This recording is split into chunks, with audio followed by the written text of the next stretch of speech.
አሁን የምንጠቀመውን የኢትዮጵያ ባንዲራ ዲዛይን ከዛሬ 29 ዓመታት በፊት በማን ዲዛይን እንደተደረገ ታውቃላችሁ?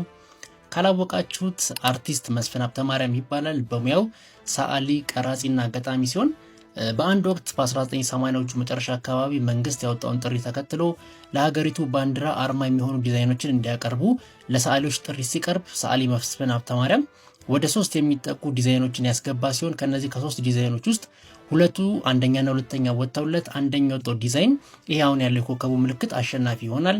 ጊዜው ላይ ደግሞ ስለ ዲዛይኑ ሲናገር ሰማያዊው ቀለም ሰማዩን የሚወክል ሲሆን ኮከቡ ደግሞ በሰማይ ላይ ያሉ ኮከቦችን የሚገልጹ መሆናቸውን የኮከቡ ቅርጽና ቀሪ መስመሮች ደግሞ ኢትዮጵያ በወቅቱ የጎጆ ኢንዱስትሪዎችን የምታስፋፋበት ጊዜ ላይ በመሆኗ ይህንኑ ለመግለጽ በሚል የጎጆ ቤቶቹን ጣራቸውን አስመስሎ በኮከቡ እንደሰራ ተናግሮ ነበር እና ይህን ምልክት የኢትዮጵያ ባንዲራ ግዝፈትና ትልቅነትን እንዲወክል አድርጌ ነው በመሃሉ ያለው ምልክት የሰራሁት ብሏል በወቅቱ አርቲስቱ።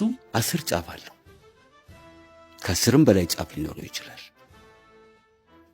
እዚህ ላይ የሚታየው 5 ጫፍ ነው፣ ግን 10 ነው። ብቻቸውን የቆሙ ነገሮች አሉ።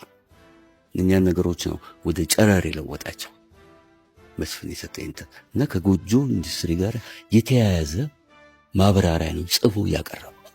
ከዛ በኋላ ተቀባዩ አካል በመሰለው መንገድ ወደሚፈልገው አምጥቶ ሌላ መግለጫ ሰጥቶበታል እንጂ ይሄን ሰምቷል መስፍን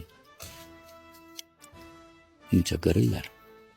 ሰዓሊ መስፍን ስለ ዲዛይኑ ይህን ይበል እንጂ በወቅቱ የኢህአዴግ መንግስት ምልክቱን በሌላ ትርጉም ቀይሮ ነበር ለህዝብ ያስተዋወቀው። ከዛም በይፋ በጥቅምት 20 ቀን 1989 ዓ.ም በይፋ የኢትዮጵያ ባንዲራ እንዲሆን ያደረገው ሰዓሊ መስፍን ከዚህ ስራው በተጨማሪ ታዋቂውን የአዲስ አድማስ ጋዜጣ ሎጎ ጨምሮ ብዛት ያላቸው የቲያትር ፖስተሮችንና ብዙ ስዕሎችን የሰራ አርቲስት ነው። ከዛም በተጨማሪ ደግሞ ገጣሚና ቀራጺም ነው። በነገራችን ላይ የኢትዮጵያ ባንዲራ ላይ ስለሰራው ዲዛይኑ ምንም አይነት ብር ከመንግስት አልተከፈለውም ነበር።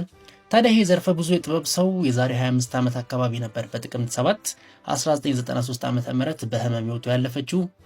ለማንኛውም እንደዚህ አይነትና ተመሳሳይ ቪዲዮዎች እንደርሳችሁ ፕሮፋይሉን ፎሎማ ላይክ ማድረጋችሁን እንዳትረሱ።